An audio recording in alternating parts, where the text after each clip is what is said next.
Drop the gun! Show me your hands!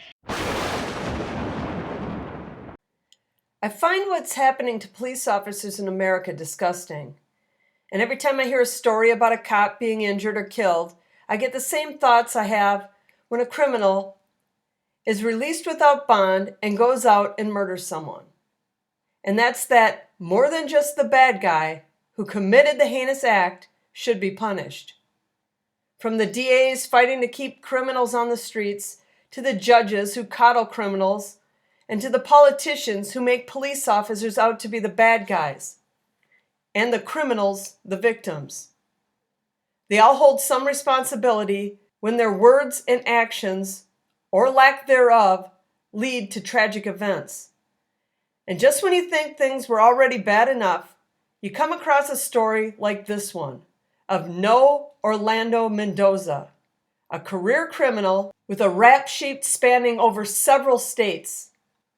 This guy was on a self-proclaimed quest to kill, and his targets were police officers. It all began about 8 p.m. when Mendoza's car was spotted in the police substation parking lot of the local airport in San Jose, California. Later that night, his car was seen following at least 2 marked patrol vehicles. Later, 2 patrol officers attempted to pull Mendoza over for driving erratically. Mendoza pulled into a gas station, got out of his car, pulled out a gun, and began firing at the officers. Both officers were inches away from being struck by bullets and quickly returned fire. Mendoza got back in his vehicle and fled. 2 hours later, officers were able to locate him at his home and surrounded the residence.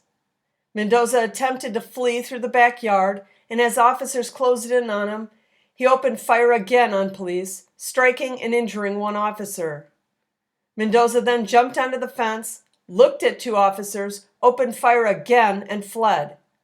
In that instance, the officers did not return fire. Mendoza was arrested a short time later, at which point he asked if he had killed any of the cops he had shot at.